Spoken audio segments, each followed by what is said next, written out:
자, 이상이체 상태 방정식을 이야기했었는데, 거의 관련된 예제 몇 개를 한번 보도록 하겠습니다. 자, 첫 번째 문제. 온도 0도씨 압력 2기압에서 1리터 안에 존재하는 질소 분자의 개수를 구하라 했어요. 그래서 온도가 0도씨니까 이걸 절대 온도로 고치면은 273K가 되겠죠.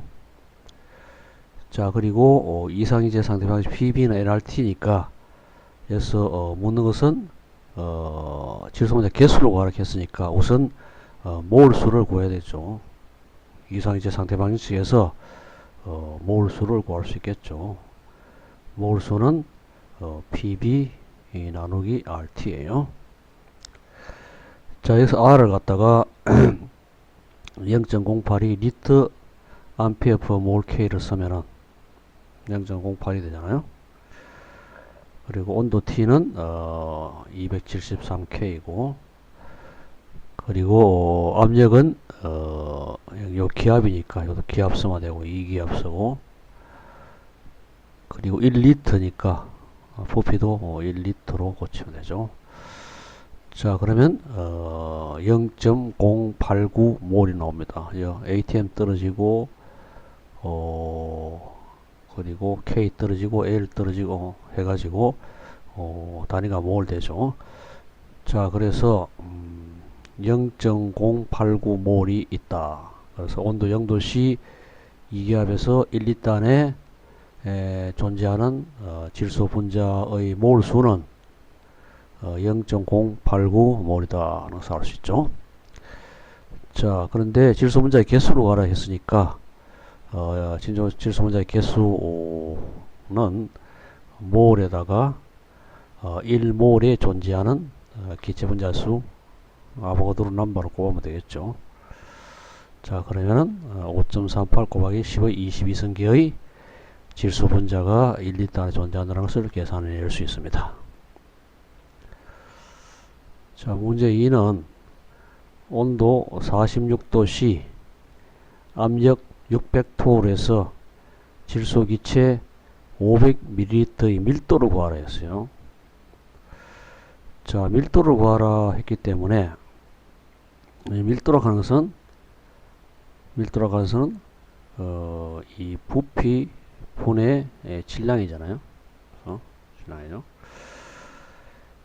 자, 그래서 주어진 것은 온도 46도씨니까 이걸 절대 온도로 고치면은 319K가 되고요.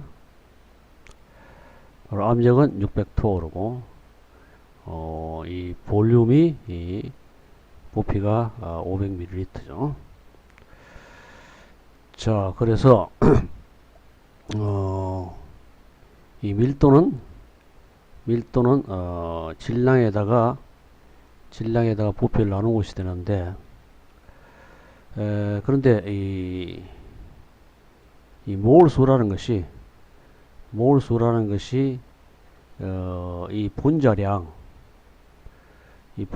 하는 것은 1몰의 이 기체 분자의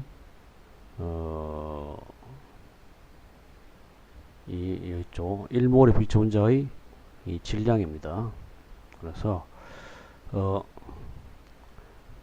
1몰의 기체 분자의 질량이기 때문에 결과적으로 이 몰수는 이 안에 지금 이 조건에서 존재하는 기체 분자의 밀도예요. 밀도가 이게 기체 분자가 이러한 온도에서 존재하는 이러한 온도와 압력에서 그리고 부피에서 존재하는 기체 분자의 질량에다가 그리고 분자량을 나눠주면 그게 몰수가 되죠. 그래서 분자량 하는 것은 1몰이 몇 g이냐 하는 것을 나타내거든요. 자, 그래서 이 질소 기체는 N2잖아요. 질소가 두 개 있으니까 결과적으로 1몰이 28g이 돼요. 그렇죠? 자, 그래서 몰수는 몰수는 이 질량에서 분자량을 나눠주면 된다는 것을 알 수가 있어요. 자, 그래서 요 고하락해서 밀도로 가르쳤기 때문에 밀도는 질량에서 부피를 나눠주면 되는데, 이 질량은 이어서 구할 수 있잖아요. 질량은 이 몰수에다가 분자량을 곱한 것이죠. 그래서 질량 가는 것은 여기서 이 식에서 몰수에서 분자량을 곱한 것입니다. 그래서 부피고. 자, 그 다음에 PB는 RT에서 N 가는 것이 RT분의 PB잖아요. 그래서 이 N 대신에 RT분의 PB인데 B는 밑으로 요거하고 떨어지니까 결국 이제 밀도는 RT분의 P에다가 M인 것을 알 수 있습니다. 자, 그러면은 이 P는 압력은 기압으로 나타내면 1기압이 760토르이기 때문에 600토르로 가는 것은 760분의 600 기압이죠. ATM이고. 그리고 질소의 이 분자량은 1몰당 28g이에요. 그렇죠? 저 R은 0.08이시고 T는 316K. 쭉 떨어뜨리 보면 결과적으로 남는 건 그램 퍼 리터 나오죠. 그래서 0.85 그램 퍼 리터, 1리터당 질소 기체, 이 조건에서 질소 기체의 밀도는 1리터당 0.85g이라는 것을 알 수가 있습니다.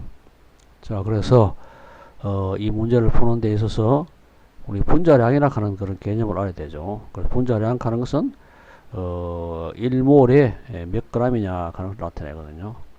자, 그래서 몰수는 결국 질량에서 이 분자를 나눠주면 되고, 그래서 밀도는 질량에서 부피 나눠주면 되는 것이고, 그래서 요걸 갖다가 여기 좌우여서 그리고 PB는 NRT 이상기체 상대방식을 넣으면은 이런 식으로 밀도를 구할 수가 있습니다. 자, 그 다음 문제는 온도가 16도 C이고 압력이 500토로 해서 20ml의 질소기체가 튜브에 담겨 있다. 그렇죠? 자, 다음 날 동일한 압력은 똑같고요. 질소기체 부피는 21ml로 관측되었다. 결과적으로 온도가 변했겠죠. 그러니까 딴 거는 다 동일한데 500토로 동일 압력이고 부피가 증가했으니까 결과적으로 온도가 바뀌었겠죠. 자, 그래서 온도를 구하라 했어요. 자, 그러면 첫째 날 이상기체 상태방식을 적용하면은 P1, V1은 nRT1 이렇게 되겠죠. 다음 날 상태방식은 P2, V2는 nRT2죠. 밀도는 똑같으니까요. 밀도가 그 안에 있는 기체 분자의 숫자는 같기 때문에 이건 변함이 없고 기체 상수도 변함이 없고 그렇잖아요. 자, 그래서 이 두 식을 나누어 주면은 이런 식으로 되는데, 압력이 동일하다 했으니까 압력은 떨어뜨려 주잖아요. 떨어뜨리니까 결과적으로 다음 날의 온도는 B1분의 B2 T1으로 303.45K가 돼요. 그렇죠? 자, 그리고 이걸 섭씨로 고치면은 30.45도가 됩니다. 그리고 16도 온도는 273 해가 289를 요잡으면 되죠. 자, 다음 문제는 이 플라스크의 질량이 47.4g이다 이런 플라스크가 있는데 이 질량이 47.4g이다 그죠? 100도씨 650도로 해서 아이스톤 기체를 플라스크에 채우고 질량을 측정했더니 좀 증가했겠죠. 47.4g인데 아시톤을 이렇게 잡아가 밀봉하고 나서, 안 그럼 다른 볼 테니까 밀봉하고 나서 질량 측정하니까 0.4g이 증가했죠.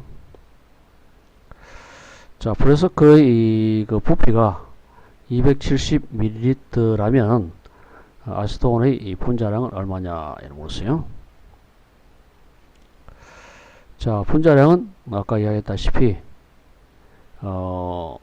몰당 질량이잖아요. 1몰에 몇 g이냐 그 따 있으니까, 그래서 분자량은 n분의 m을 알 수 있어요. 앞에서 이야기했잖아요.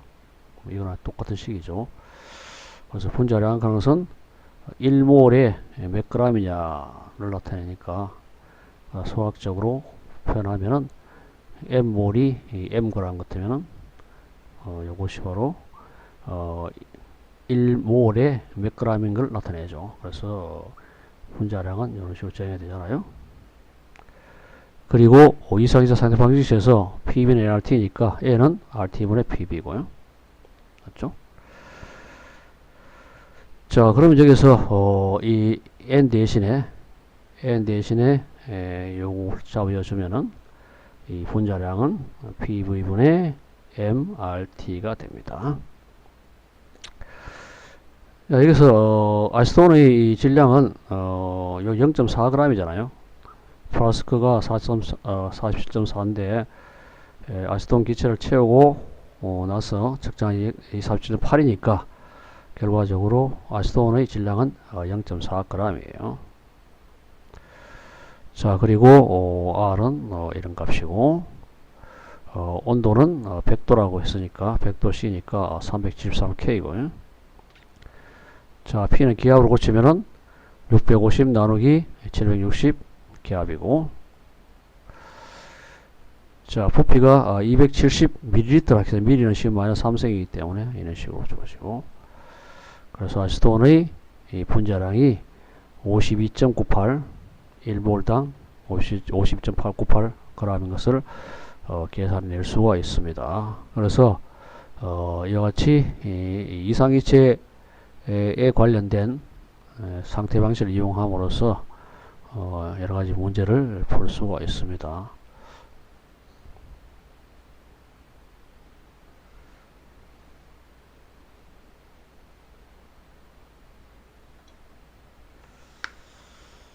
자, 다음에는 열에 대해서 봅시다.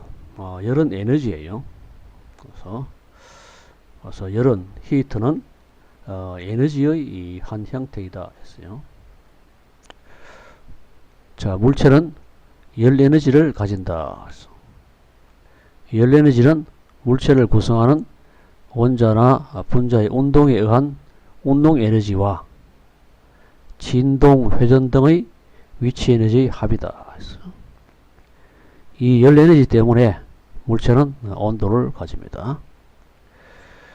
자, 그러나 열 에너지는 물체의 상태를 나타내는 상태 함수는 아니다.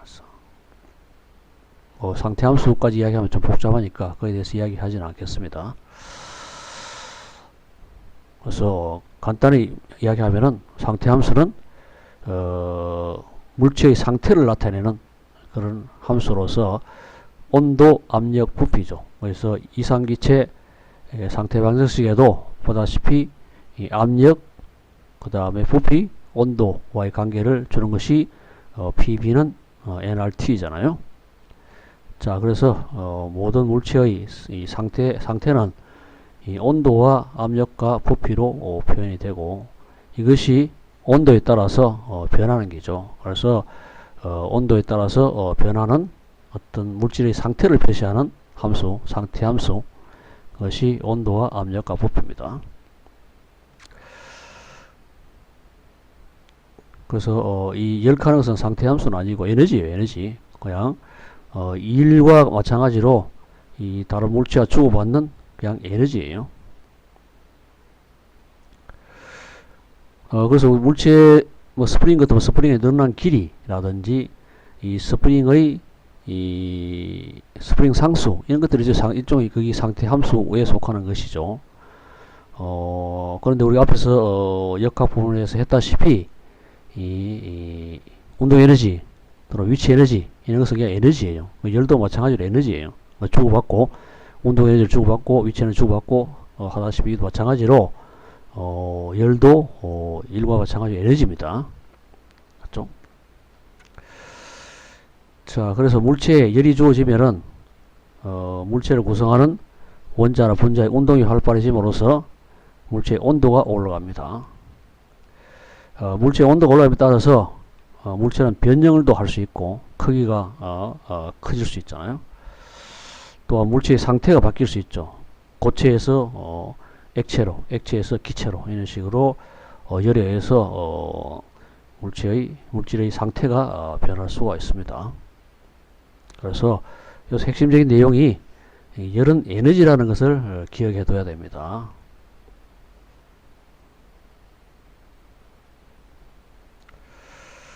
자, 그리고 열의 단위로서 이제 캘로리를 많이 사용하는데요. 캘로리는 1캘로리는 물 1g을 1도씨 올리는데 필요한 열량이 칼로리입니다.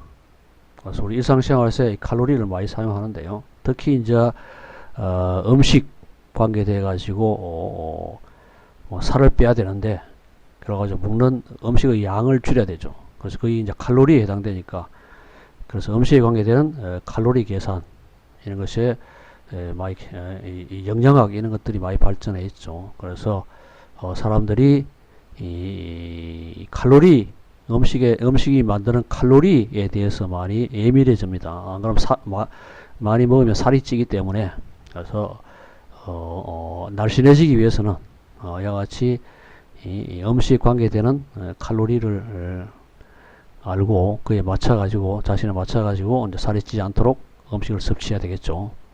그래서 이런 분야가 요새 많이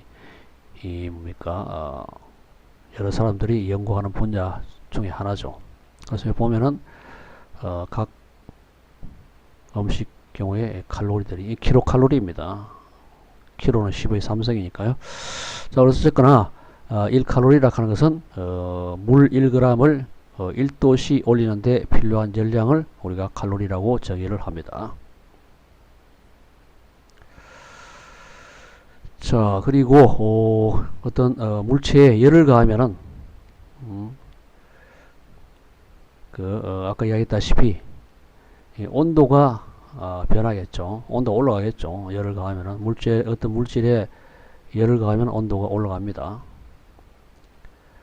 그리고 그 열량이 굉장히 많으면은 그 물체의 상태까지도 변할 수 있죠. 그 물체를 고체인 물체에 열을 많이 가하면 액체도 되잖아요. 그 액체인 물질에 열을 많이 가하면 또 그게 기체가 될 수 있고. 그래서 물질에 열을 가하면은 온도가 올라가고 또 그 열량이 많으면 또 상태까지 변할 수 있다. 뭐 그런 식으로 이해를 할 수가 있잖아요. 자, 그래서 온도가 올라가는 것, 온도가 변하는 것 관계에 대해서 우리가 비열이라는 그런 물리량을 정의를 합니다. 뒤쪽에 다시 상세히 이야기하겠습니다만은 그 말은 물질의 온도를 1도 올리는 데 필요한 열의 양이 우리가 비열이에요. 그래서 각 물질마다 이 비열이 달라요. 자, 그리고 이 물질의 상태가 변할 수 있는데 열을 많이 주면요.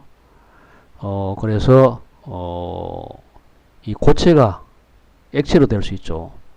그래서 우리가 그걸 융의 열이라고 해요. 그래서 고체의 물질을 액체로 만들기 위해서 필요한 열량, 이 융의 열이에요. 그리고 액체인 물질에 열을 많이 가하면은 기체도 되는데, 그래서 액체의 물질을 기체로 만드는데 필요한 열량, 이 기화열이라고 해요. 주로 칼로리 per 그램, 1g을 1g의 이 고체를 녹이는데 몇 칼로리 들으냐, 이게 융의 열이고, 1g의 액체를 이 기체로 만드는데 몇 칼로리가 드느냐, 그건 우리가 기화열로 나타냅니다.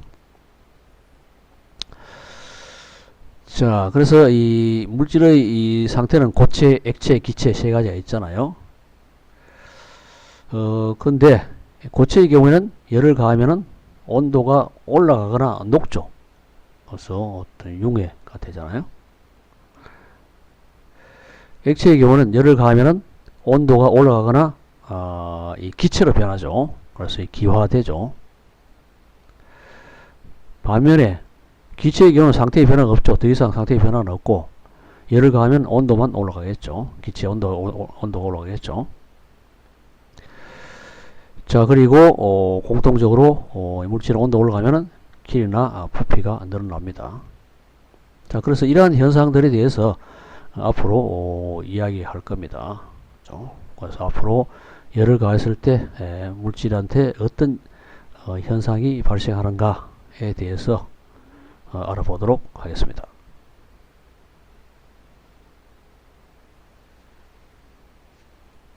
자, 첫 번째, 열에 의한 상태의 변화에 대해서 보도록 하죠.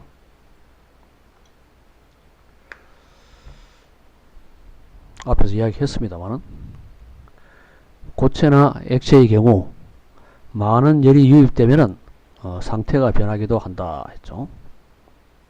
그래서 고체가 액체, 액체가 기체로 변하잖아요. 즉 고체는 액체를 거쳐 기체 상태로 된다 했죠. 그리고 액체는 기체로 변한다. 자, 이 고체의 경우에 아래 그림이 있습니다만은 아래 그림같이 처음에는 고체 상태였어요. 이 고체 상태인 그러한 물체에 열을 가하면은 일단 온도가 올라가겠죠. 고체 상태인 어떤 물체에 열을 가하면은 온도가 이런 식으로 올라갑니다. 이쪽 온도고 이쪽 열입니다. 그래서 고체에 열을 가하면은 온도가 이런 식으로 올라가요.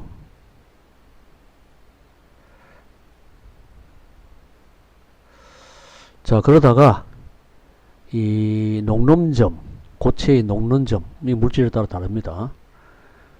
고체의 녹는 점에서 물체의 온도는 더 이상 올라가지 않는다. 그래서 열을 가해도 얘가 어떤 고체의 녹는 점이에요. 열을 가해도 온도가 올라가지 않아요. 그렇죠? 왜 올라가지 않느냐?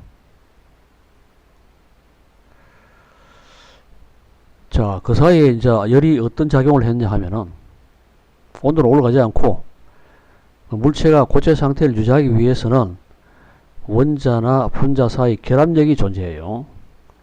결합력이 존재하는데 그 사이에 온도가 올라가지 않았는데 그 열을 어디에 사용했느냐? 결국 이 공급된 열이 이 결합력을 깨는 데 사용했다는 이야기죠. 결합력을 깨고 물체를 액체 상태로 만드는데 사용했으니까 물체의 온도는 올라가지 않습니다. 즉 이동안 공급한 열은 결합력을 깨는데 모두 사용하므로 온도가 올라가지 않는다 됐죠. 그리고 물체의 모든 부분이 액체 상태가 되면 그때서야 액체의 온도가 올라간다. 그렇지? 이 녹는 점에서 열을 아무리 가해도 온도가 올라가지 않죠. 똑같은 온도 상태를 유지하면서 되고, 그래서 이 결합력을 고체의 결합력을 깨는데 분자 결합을 깨는데 다 사용했어요. 그래서 다 깨어지면은 고체의 결합 상태가 다 깨어지면 액체로 되죠. 다 액체로 됨으로써 열을 가하면은 또 온도가 쭉 올라가요. 자, 그리고 이 기화 온도에서, 그러니까 기체가 되는 그런 이 온도에서, 이것도 물질에 따라 다 다르겠죠. 끓는 점이라 하셨습니다. 이 끓는 점에서 다시 액체의 온도는 올라가지 않는다. 마찬가지입니다. 또 이는 고체에서의 녹는 점에서 마찬가지로 끓는 점에서 액체에서 기체로 되기 위해서는 액체를 유지하는 결합력을 깨야 돼요. 분자 사이에 결합력을 깨야 하므로 이 공급되는 열은 모두 이 액체 사이의 분자 사이 결합을 깨는데 다 사용했기 때문에 온도가 올라가지 않습니다. 그래서 이에 따라 그 액체의 온도는 올라가지 않습니다. 그리고 모든 액체가 기체가 된 후 계속 열을 가하면은 기체의 온도는 다시 올라가게 된다. 그렇죠? 그래서 이 끓는 점에서 열을 아무리 가해도 동일한 온도 상태로 유지하는 이유가 이 액체의 분자 결합을 깨는 데 사용했고, 그래서 모든 액체가 기체로 되면은 그 결합력이 다 끼어지면은 이때부터 열을 가하면은 또 기체의, 이건 전부 기체가 되겠죠. 기체의 온도가 올라간다. 그래서 이러한 이 열에 따른 이 온도 변화를 우리가 관찰할 수가 있습니다. 그래서 모든 고체의 경우에 다 해당되는 거예요. 근데 녹는 점과 끓는 점은 고체마다 다 다르겠죠. 자, 그래서 이 변환열이라는 게 있는데, 변환열은 이 상태를 변환시키기 위해서는 열이 필요하다 이런 게죠. 그래서 L 하는 것은 단위 그램당, 어떤 물질의 단위 그램당 그 상태를 변화시키는데 필요한 열량으로 표시해요. 자, 그래서 전체 우리가 질량 M인 물질이 있다 치면은 그 고체를 액체로 만드는 데는 QML 이게 퓨전, 그래 융의 열이 필요하고, 그 액체를 기체로 만드는 데는 이와 같이 기화열이 필요하고 그렇습니다. 그래서 물의 경우에 우리가 물을 많이 예를 많이 드니까 물의 경우를 보면은 이 얼음이죠. 물의 그 고체 상태는 얼음이잖아요. 이 얼음을 1g을 녹이는데 1g의 얼음을 녹여서 물로 만드는데 80칼로리가 필요합니다. 그래서 이걸 얼음의 융의 열이라고 그래요. 자, 그리고 물 1g을 전부 기체로 만드는데 539칼로리가 돼요. 그래서 이거 기화열이라고 그러죠. 그래서 얼음의 융의 열은 80칼로리 per g이고 물의 기화열은 539칼로리 per g입니다.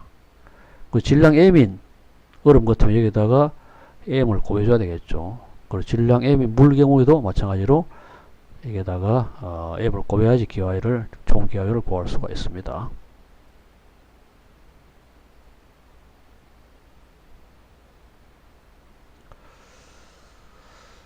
자, 그래서 이제 고체, 액체의 경우는 앞에서 뭐 보았다시피 이 녹기도 하고, 고체는 녹고 액체는 또 기체되고 이러잖아요.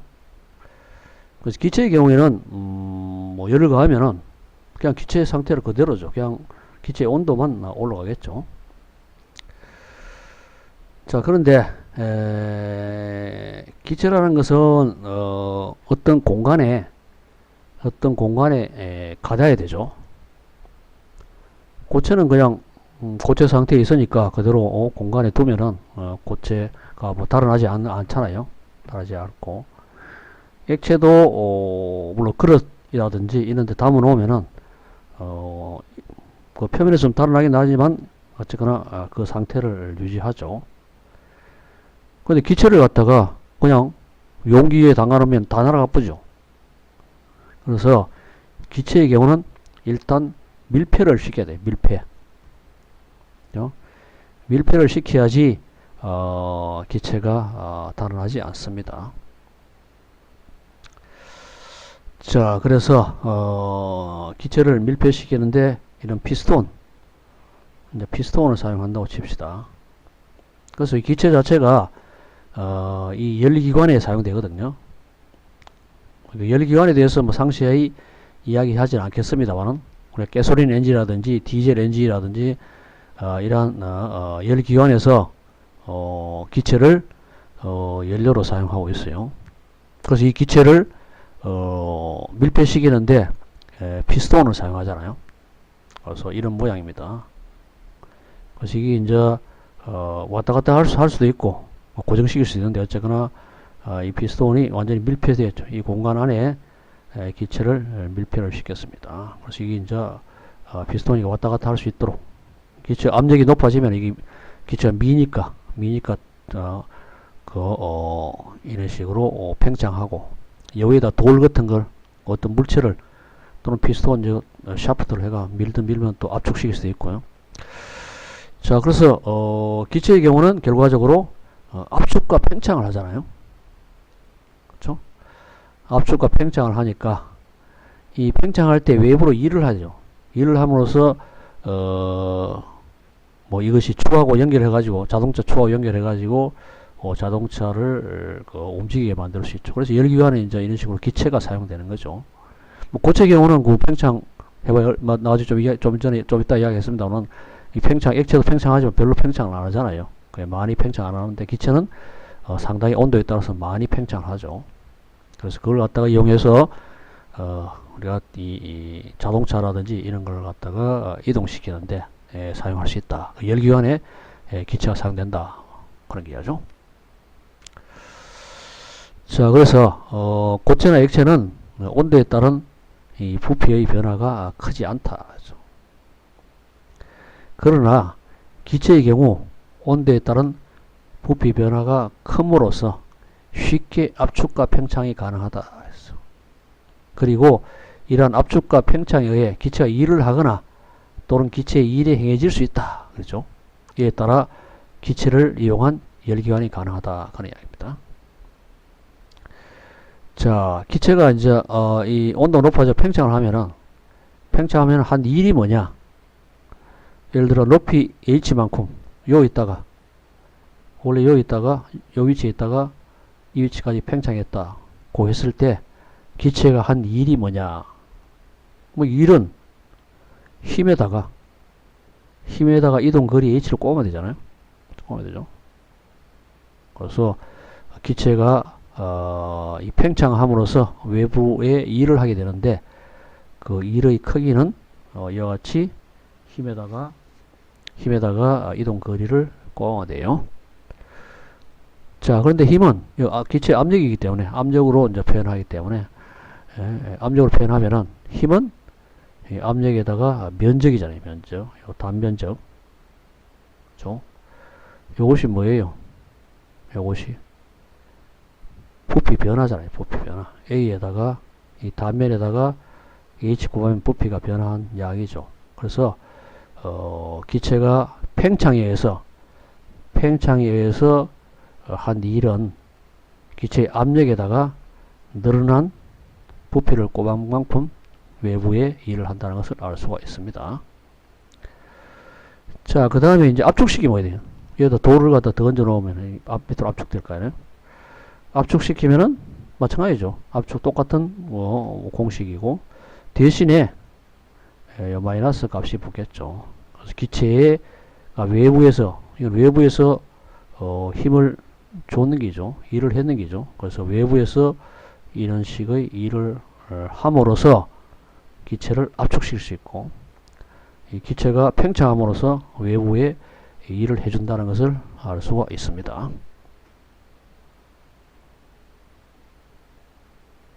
자, 이와같이 기체는 온도에 따른 압축과 팽창이 커요. 값이 굉장히 커요.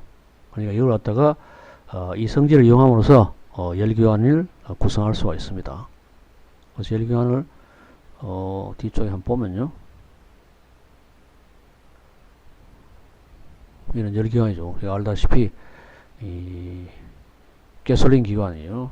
그래서 이 피스톤 안에 이제 기체가 압축시키고 폭발해가지고 팽창함으로써 이 바퀴의 샤프트에 자동 바퀴가 연결돼 가지고 자동차가 움직이게 하죠. 디젤 엔진도 마찬가지로 이런 식으로.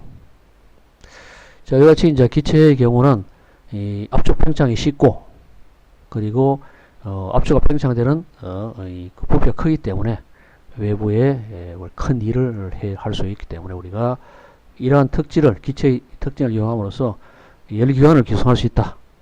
이런 식으로 이야기할 수가 있습니다.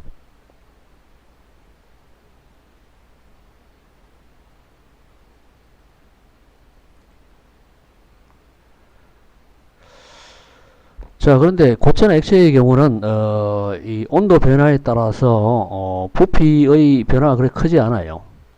네?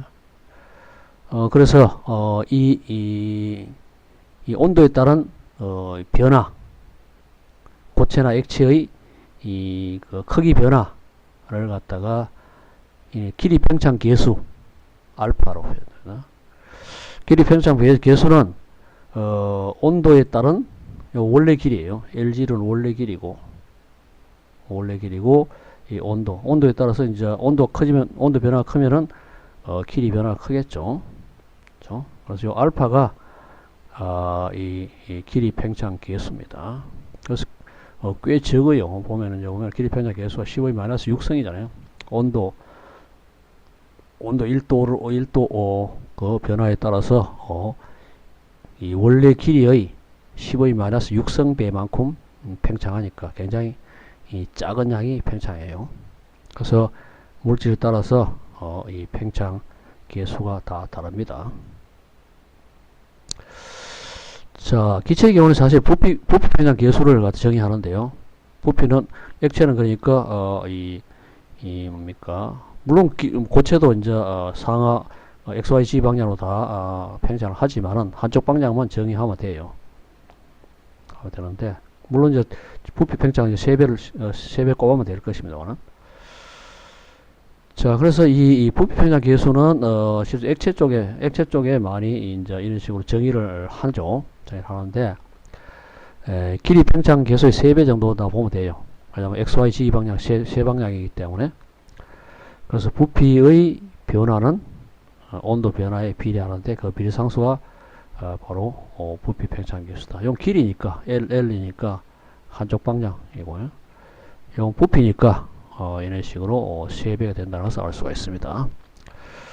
그래서 액체의 경우에 이 부피 팽창 계수들이 쭉 있습니다만 대략 1도 변하는 데서 10의 마이너스 4성 원래 부피의 10의 마이너스 4성 배만큼 증가하니까 뭐 크게 증가하지는 않습니다.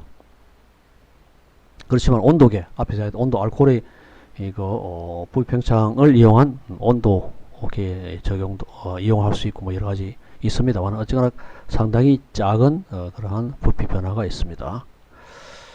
그래서 이 기체에 비해서 고체나 액체는 이와 같이 이 온도에 따른 길이나 부피 변화가 그래 크지는 않다는 것을 알 수가 있습니다. 자, 이 예를 한번 봅시다.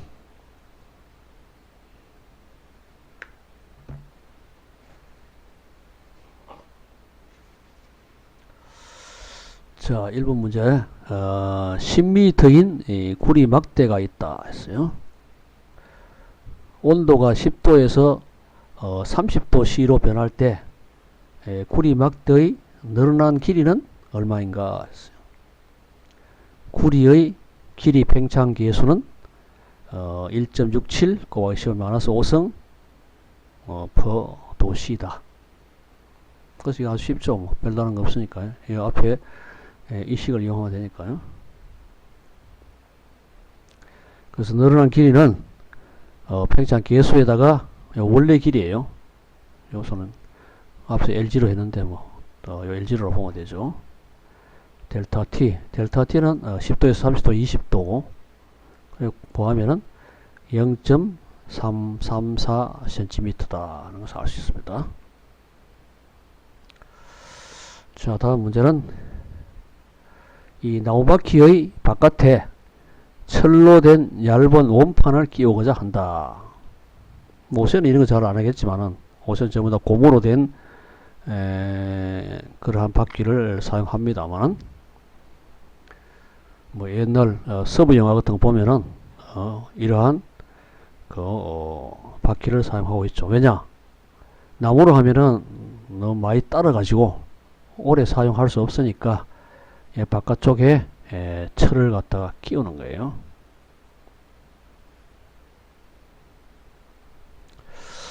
자, 측정해 보니 나무바퀴와 철 원판의 직경이 나무바퀴의 직경은 50.1cm고 철 원판의 직경은 50cm였다.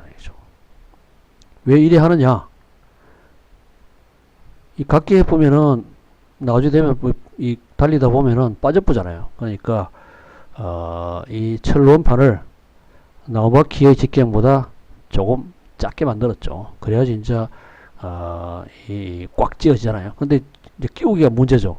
끼우는 게 문제되잖아요. 왜냐하면은 이 직경이 작은 걸 갖다가 큰 거에 끼우려고 하면 뭐 안 끼워지잖아요. 그런데 철은 온도에 따라서 이 길이 변화하기 때문에 온도를 좀 높여가지고 끼우면은 온도 내려가면 그래도 꽉 찌어가지고 있잖아요. 그래서 그런 원리로 이제 이러한 이 나무 바퀴에다가 이 철 원판을 바깥에 끼우는 겁니다. 자, 그래서 문제가 그거예요. 철 원판의 온도를 얼마나 올려야 철 원판을 나무 바퀴에 끼울 수 있는가 했어요. 철의 길이 평장 계수는 1.2 곱하기 10의 마이너스 5 도시다.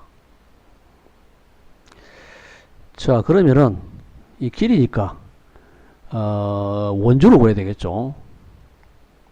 이 나무바퀴의 원주하고 철 원판의 원주를 같게 만들면은 딱 끼워지잖아요. 물론 조금 더 약간 더 크게 만들어 철 원판을 좀 더 크게 만들면 쉽게 끼워지니까 그래 하겠지만은 여기서 문제는 딱 맞도록 만들기 위해서는 나무바퀴의 이거 직경하고 철원판의 직경을 딱 맞춰가 끼울 수 있게 위해서는 이 철원판의 온도를 얼마나 올려야 되느냐 그걸 묻고 있습니다.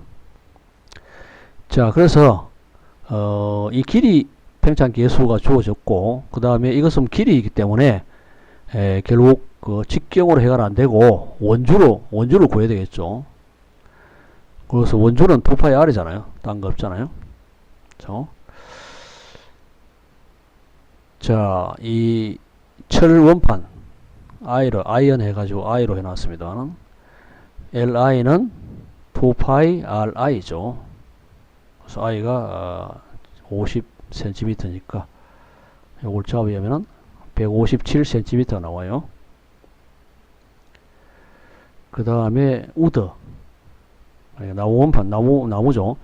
나무 바퀴의 원주는 2파이 RW니까 여기 50.1을 잡으면은 157.314예요.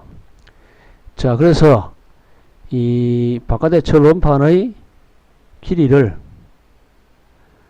0. 빼면 되니까 0.314cm 만큼 증가를 시켜야지 요 직경이 같아져요. 직이 같아지기 때문에 자, 그래서 이 델타 I가 델타 LI가 알파 LI 델타 I 여기서 어느 정도 철 원판의 온도를 높여야 되냐를 계산할 수 있겠죠. 그래서 델타 I는 알파 LI분의 델타 LI 델타 LI는 0.314 cm고요. 알파는 1.2 곱하기 15의 마이너스 5승 또 C고요. 그리고 이 157 원래 철 원판의 이 원주가 157이니까 그러면 167도가 나옵니다. 그래서 167도 만큼 이 철 원판의 온도를 높이면은 이 나무 원판의 나무 바퀴의 직경과 철 원판 직경이 딱 맞아 가지고 끼울 수 있죠. 물론 이거보다 조금 더 높이 하면은 좀 쉽게 끼워지겠죠. 그럼 끼워가지고 온도가 내려가면은 이것이 수축해가지고 이 나무 바퀴에 꽉 찌어가지고 이제 빠지지 않도록 할 수가 있습니다.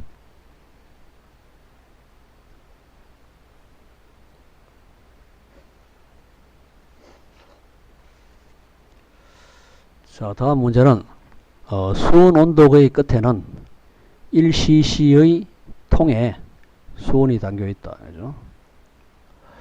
이 통에 연결된 가는관의 직경은 이것이 0.5mm이다.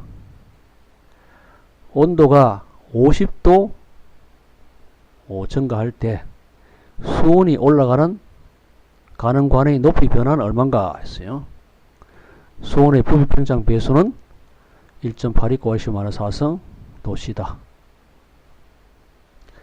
자, 그럼 앞에서 봤다시피 요 식이 부피 변장 계수의 이 정의가 이거죠. 그래서 온도에 따른 온도 변화에 따른 이 부피 변화. 그래서 원래의 부피고 이것이 평장 계수예요. 자, 그래서 저 식을 이용하면 되겠죠. 그래서 델타 B는 이 부피 평장 계수에다가 원래의 부피 델타 T예요. 자, 베타가 1.829-4승이고 원래의 부피가 이 수온 1cc 통에 있으니까요. 1cc죠. 여기 1cc고 델타 T가 50도. 그래서 이 부피 변화가 온도 50도 증가할 때 이 부피 변화가 0.0091cc가 나옵니다. 근데 물은 것은 뭐냐면은 수온이 올라가는 가는 관의 높이 변화를 물었어요. 그래서 부피는 아니까 단면을 알잖아요. 단면. 이 직격이 0.5라 했으니까 자, 단면을 파이r 제곱하면은 0.001965cm 제곱이 나오니까 그렇죠? 자, 그래서 부피 변화는 단면에다가 늘어난 높이 h. 그래서 h는 델타 B에다가 a를 나눠주면 델타 B를 구해놨고요. a를 하면은 4.63cm 올라간다는 것을 알 수가 있습니다.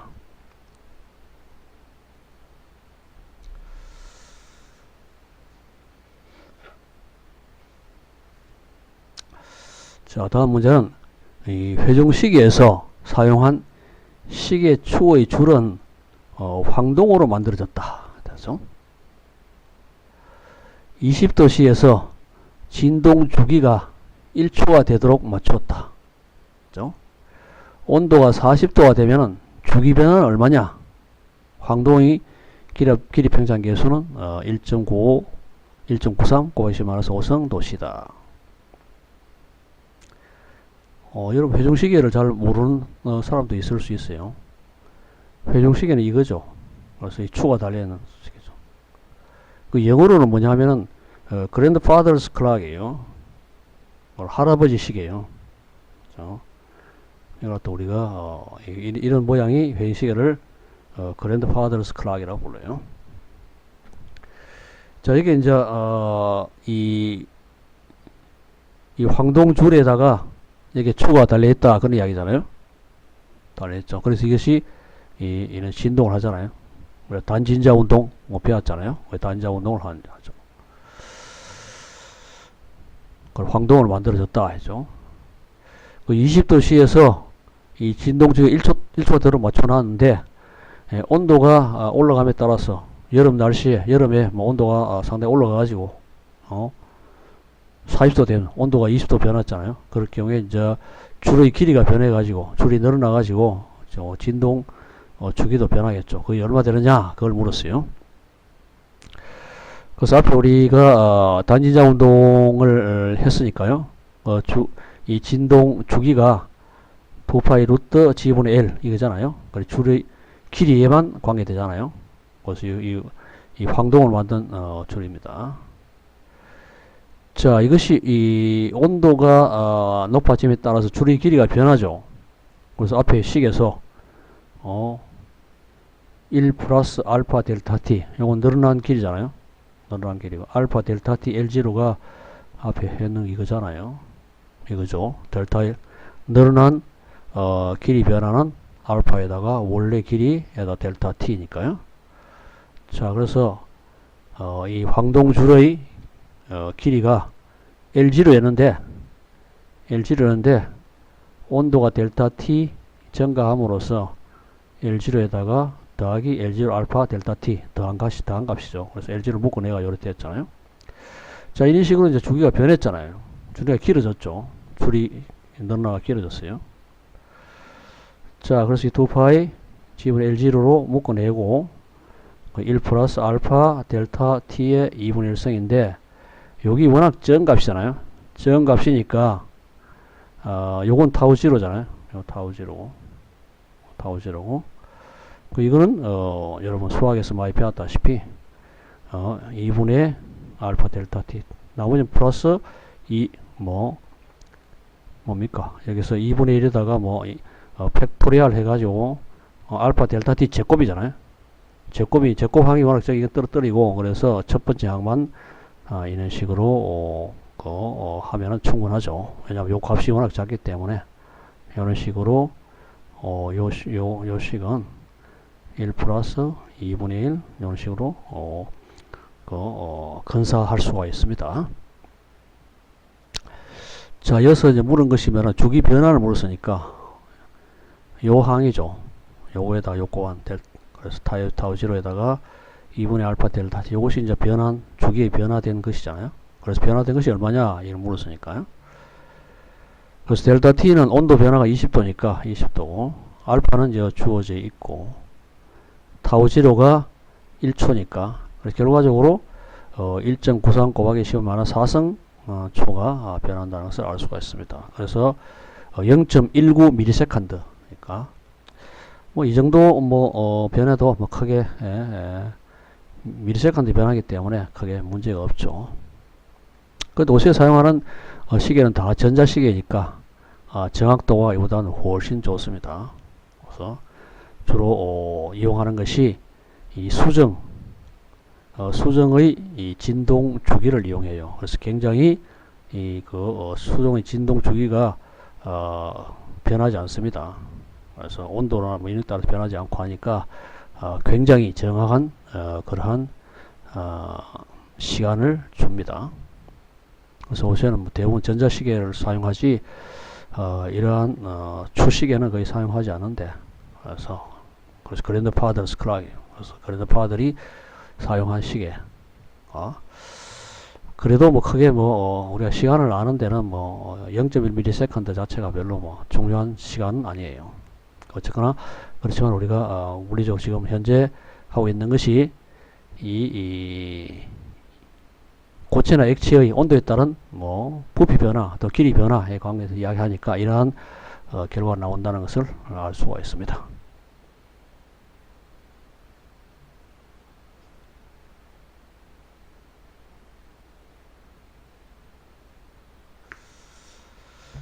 자, 다음에는 이 비열에 대해서 한번 봅시다.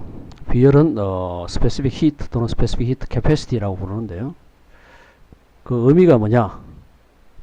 정의를 보면은 어떤 물체의 비열은 그 물체의 단위 질량 1kg 또는 1g을 온도 1K, 1K나 1도씨나 차이가 없잖아요. 왜냐하면 동일한 간격을 사용하기 때문에 1도씨 올리는데 필요한 열량으로 정의한다.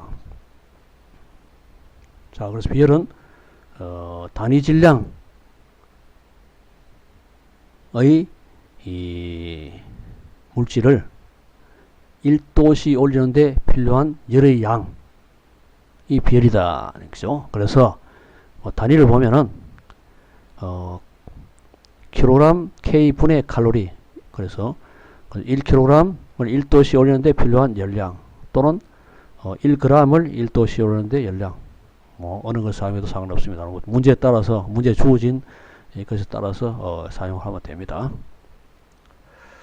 그래서 이 고체나 액체의 경우는 이런 식으로 1g당 또는 1kg당 1도 올리는데 필요한 열의 양을 비율로 정의하면은 큰 문제가 없어요.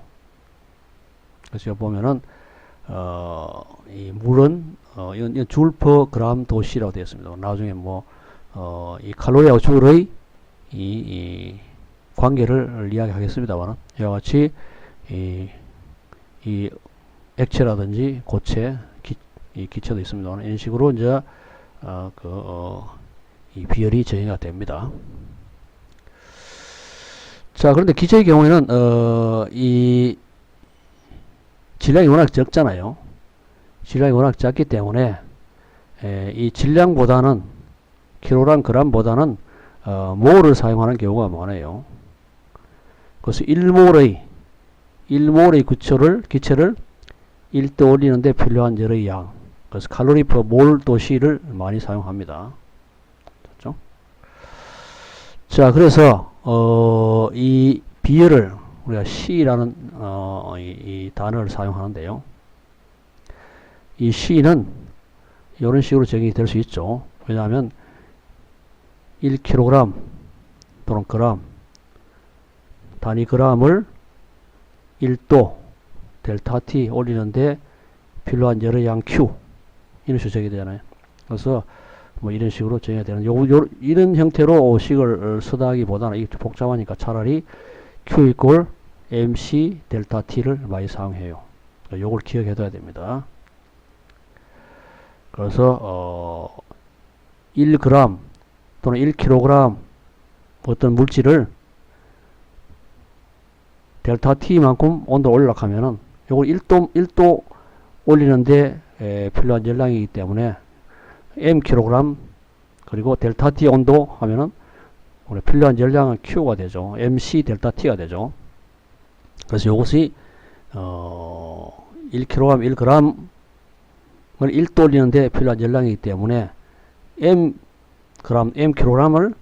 델타 T 온도 올리기 위한 열량은 MC 델타 T 이런 식으로 표현해요. 그래서 이 식을 훨씬 더 많이 사용합니다. 자, 그리고 기체의 경우에는 요 질량보다는 몰을 사용한다 했죠. 그래서 Q는 NC 델타 T로 많이 써. N은 몰 수고, 그러고 C는 몰당 비율을 표시합니다. 그래서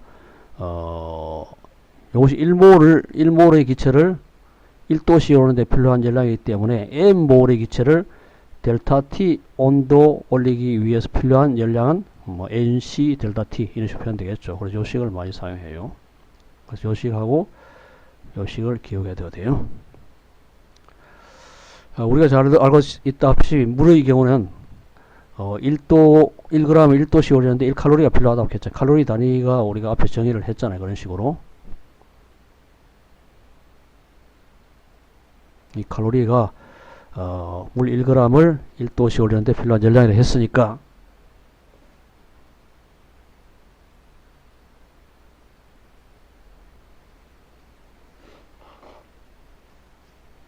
물의 비율은 1칼로리 per gram K예요.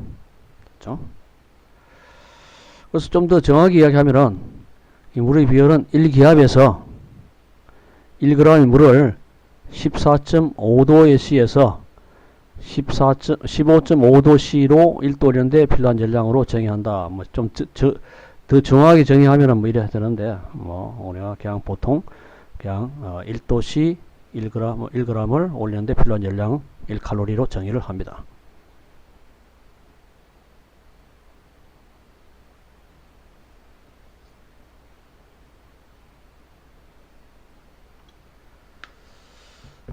자, 그리고 이 고체나 액체의 경우에는 압력을 일정하게 유지할 때와 체정을 일정하게 유지할 때의 비율의 차이는 거의 없다. 왜 그러냐? 열에 의해서 고체나 액체의 압력이나 부피의 변화가 크게 없기 때문이죠. 그래서 고체나 액체의 경우에는 이 열에 의해서 이 압력 변화라든지 또는 부피 변화 크게 없었잖아. 앞에서 우리가 부피 변화 또는 길이 변화 개수를 봤습니다만 크게 없죠. 그래서 압력 변화도 거의 크게 없죠. 자, 그래서 고체나 액체의 경우에는 이 압력을 일정하게 유지하고 그 물질의 온도를 변화시키는데 필요한 열량이나 부피를 일정하게 유지하고 그 물질을 온도 변화시키는데 필요한 열량이나 그래서 비율이 별 변화가 없다, 차이가 별로 없다는 얘기죠. 그렇죠? 자, 그런데 기체의 경우에는 압력을 일정하게 유지하면서 기체 온도를 올릴 때 열이 더 필요하다. 왜냐하면은 압력을 일정하게 유지하기 위해서는 피스톤이 움직이도록 그대로 둬야 되거든요. 앞에서 보다시피 이 피스톤이 있는데 뒤에 그림이 또 좋은 게 있습니까? 이거죠. 자, 이 압력을 일정하게 유지하면서 온도를 올리면은 이 압력이 이제 증가하면은 이게 올라가겠죠. 오락내락 하는데 이래 놔두는 기죠. 놔두는데 부피를 일정하게 유지하기 위해서는 이게 스탑을 둬가지고 안 움직이도록 해야 되잖아요. 안 움직이도록 해야 돼요. 안 움직이도록 하면은 기체가 이 열을 가해도 일을 하지 않잖아요. 움직이지 않으니까 일을 하지 않죠. 자, 그런데 압력 일정하게 유지하는 경우에는 열을 가하면은 이게 부피가 늘어나기 때문에 외부로 일을 하잖아요.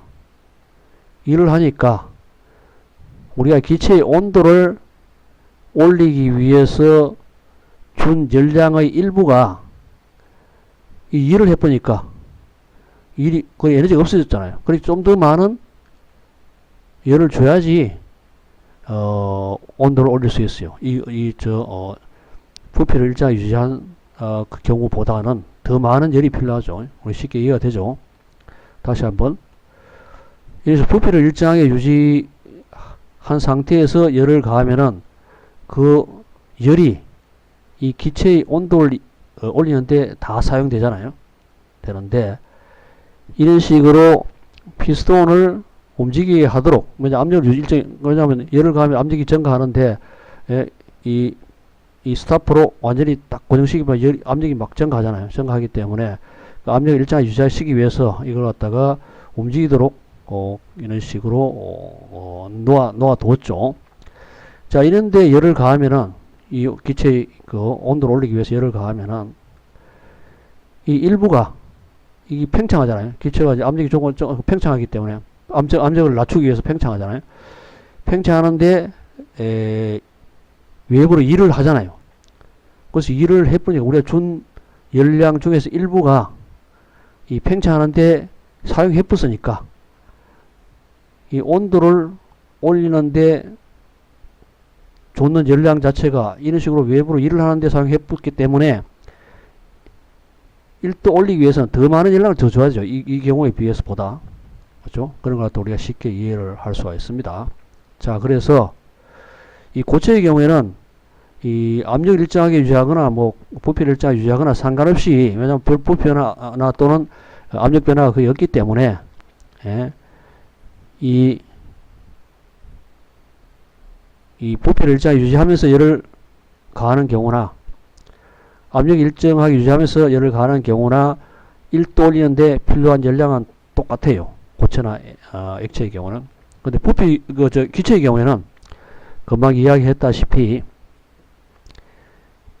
열을 중 일부는 이 압력 일정하게 유지하는 경우에는 외부로 일을 함으로써 에너지가 소비되어 가지고 1도 올리기 위해서는 이보다는 더 많은 열을 주어야 된다는 것을 쉽게 이해를 할 수가 있습니다. 그래서 이 정압 비율, 그래서 압력 일정하게 유지하면서 열을 가하는 데 필요한 열량이 정적 비율, 부피를 일정하게 유지하면서 열을 가하는 온도를 올리는 데 필요한 열량보다는 더 큽니다. 그래서 이 부분이, 그래서 그걸 갖다 우리가 이해할 수가 있습니다. 자, 이제 보면은 금방 이야기했던 게 그게요. 압력을 일정하게 유지하기 위해서는 피스톤이 움직이도록 그대로 둔다 했죠. 열을 가하면 기체의 압력이 증가되는데 압력이 일정하게 유지되기 위해서는 피스톤이 움직여 압력을 줄여야 되기 때문에 외부로 일을 했기 때문에 결국 우리가 주어진 모든 에너지가 온도를 올리는 데 사용하지 않고 외부로 일을 했기 때문에 더 많은 열을 줘야지 그 온도를 올릴 수 있다는 것을 알 수가 있습니다. 그래서 기체의 경우는 이와 같이 이 정적 비율, 그러니까 부피를 일정하게 유지하면서 기체의 온도를 올리는 경우와 기체의 압력을 일정하게 유지하면서 기체 온도를 올리는 이 정압 비율, 이것이 다르다는 이야기입니다. 고체의 경우는 정압 비율이나 정적 비율이나 차이가 없어요. 자, 그래서 고체의 경우는 별다른 차이가 없고요. 그 기체의 경우에는 CP가 CB보다 큽니다. 그래서 이 정적 비율은 우리가 QNCB 델타 T이고 정압 비율은 QNCP 델타 T로 CP가 CB보다 큽니다.